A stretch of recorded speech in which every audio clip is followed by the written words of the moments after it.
Hai, ketemu lagi dengan saya Maria Lete. Saya merupakan salah satu mahasiswa STY Total Win Semarang yang mengambil jurusan manajemen. Di sini saya ditugaskan untuk meresum materi mengenai peramalan atau forecasting.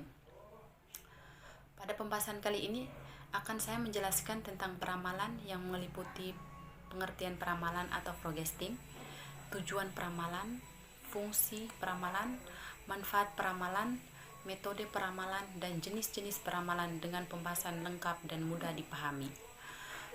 Untuk lebih detailnya, silakan simak ulasan di bawah ini dengan seksama. Yang pertama, pengertian peramalan atau forecasting. Peramalan adalah suatu teknik analisa perhitungan yang dilakukan dengan pendekatan kualitatif maupun kuantitatif untuk memperkirakan kejadian di masa depan dengan menggunakan referensi data-data di masa lalu. Peramalan bertujuan untuk memperkirakan prospek ekonomi dan kegiatan usaha serta pengaruh lingkungan terhadap prospek tersebut.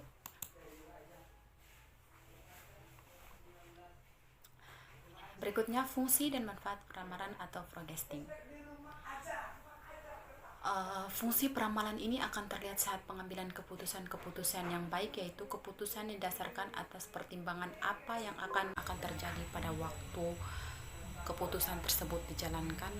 Adapun manfaat peramalan yaitu sebagai alat bantu untuk merencanakan yang efektif dan efisien untuk menetapkan kebutuhan sumber daya pada masa yang akan datang dan untuk membuat keputusan yang tepat.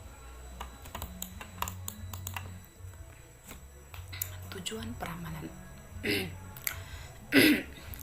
Menurut Heiser dan Reder, tujuan peramalan atau forecasting yaitu yang pertama, untuk mengkaji kebijakan perusahaan yang berlaku pada saat ini di masa lalu serta melihat sejauh mana pengaruh di masa depan.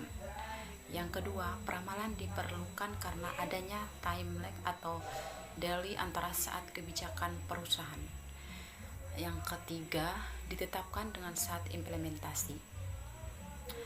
Yang berikutnya, peramalan merupakan dasar penyusunan bisnis pada suatu perusahaan sehingga dapat meningkatkan efektivitas suatu rencana bisnis.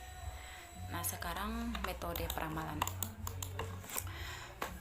Metode peramalan yang berdasarkan pada pemakaian analisa keterkaitan antar variabel yang diperkirakan dengan variabel waktu dengan deret berkala atau metode peramalan time series.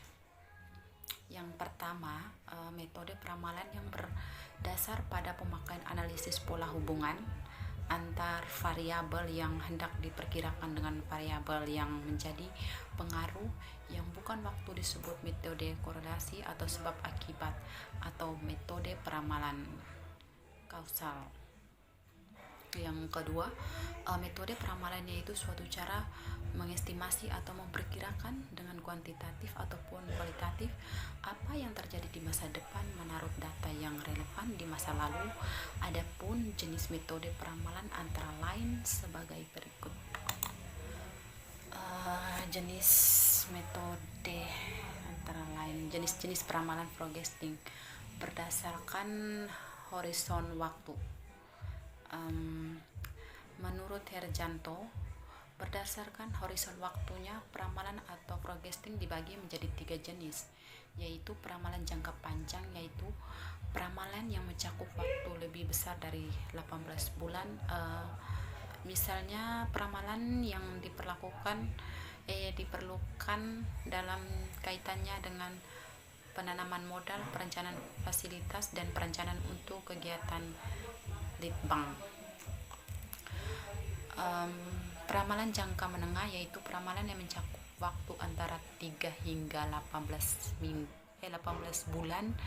Misalnya peramalan untuk perencanaan penjualan. Kalau berdasarkan jenis dan ramalan yang disusun, kalau menurut Saputro dan Asri, itu berdasarkan jenis data ramalan yang disusun, peramalan dibagi menjadi 2 jenis, yaitu peramalan kualitatif. yaitu peramalan didasarkan pada kualitatif pada masa lalu. Hasil ramalan dibuat sangat tergantung pada orang yang menyusun hal ini. Penting karena peramalan tersebut ditentukan berdasarkan pemikiran yang bersifat intuisi.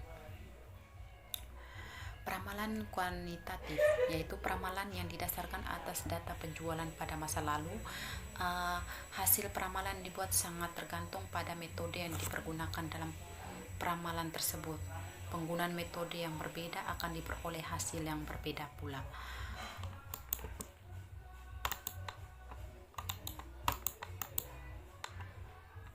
Demikian video dari saya.